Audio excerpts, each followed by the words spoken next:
Assalamualaikum warahmatullahi wabarakatuh. Halo teman-teman semua, apa kabarnya? Semoga dalam keadaan sehat ya. Pertama-tama, marilah kita panjatkan puji dan syukur kehadirat Allah Subhanahu wa Ta'ala, karena atas berkatnya kita masih diberikan umur dan kesehatan hingga saat ini. Salawat serta salam tidak lupa kita curahkan kepada Nabi besar Muhammad Sallallahu Alaihi Wasallam. Baik teman-teman, sebelumnya perkenalkan, nama saya Elsa Putri Priscilla dengan NPM 195030065. Di sini saya akan mempresentasikan mengenai materi kenakalan remaja. Pasti kalian udah sering kan mendengar kata kenakalan remaja. Tapi sebenarnya apa sih kenakalan remaja itu? Langsung aja yuk kita simak materinya. Nah, kenakalan remaja yaitu sebuah aktivitas atau kegiatan ataupun perbuatan yang melanggar norma, melanggar ketentuan, serta melanggar peraturan hukum. Biasanya tindakan ini dilakukan oleh remaja yang berusia 13-18 tahun.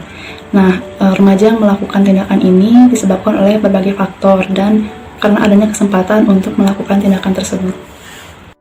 Nah, selanjutnya ada jenis-jenis dari kenakalan remaja. Yang pertama, memakai narkoba. Nah, tindakan ini biasanya dilakukan karena ada rasa keingintahuan yang tinggi yang menyebabkan mereka menggunakan barang nikotin tersebut. Yang kedua, yaitu pencurian. Nah, biasanya yang kita tahu pencurian itu dilakukan oleh orang dewasa. Tetapi sekarang sudah banyak yang melakukan pencurian itu adalah anak remaja. Yang ketiga, yaitu balapan liar. Nah, balapan liar ini sangat berbahaya bagi diri sendiri karena bisa merenggut nyawa, kemudian mengganggu lingkungan sekitar juga. Yang keempat, ada tawuran. Pasti kalian juga sudah tidak asing kan mendengar kata tawuran ini. Nah, tawuran ini dilakukan oleh sekelompok pelajar dari sekolah tertentu. Materi selanjutnya ada penyebab dari kenakalan remaja. Pertama, ada faktor eksternal. Yang pertama itu ada keluarga.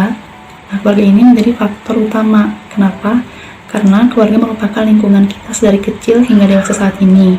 Jadi faktor keluarga itu sangat penting untuk membentuk karakter anak.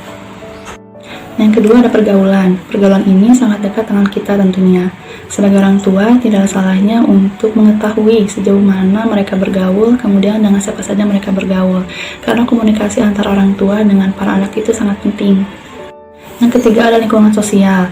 Lingkungan sosial ini mencakup lingkungan di mana para remaja tersebut tinggal, kemudian bersekolah, dan juga bergaul. Nah, lingkungan sosial juga merupakan faktor kedua pembentukan karakter anak. Yang kedua ada faktor internal. Yang pertama ada pencarian jati diri. Biasanya faktor ini terjadi pada masa pubertas. Dalam fase ini, keluarga, kemudian lingkungan sekitar menjadi faktor pendukung dalam pembentukan karakter anak. Jika seorang remaja mendapat arahan serta perhatian yang baik, mereka bisa terhindar dari kenakalan remaja. Yang kedua ada pengendalian diri yang lemah. Nah, terkadang seorang remaja memiliki pengendalian diri yang lemah, walaupun sudah diberikan arahan dan didikan yang tepat. Mereka belum bisa mengontrol emosi serta perasaan mereka dengan tepat, sehingga mudah terjerumus melakukan kenakalan remaja.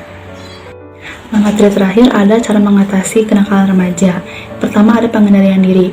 Sebagai orang tua, seringkali kehilangan kendali dalam menghadapi perilaku nakal remaja. Nah, jika ingin mengendalikan remaja, tentunya para orang tua harus mengendalikan diri sendiri terlebih dahulu. Orang tua perlu tahu kapan waktu yang tepat untuk berkomunikasi dengan anaknya.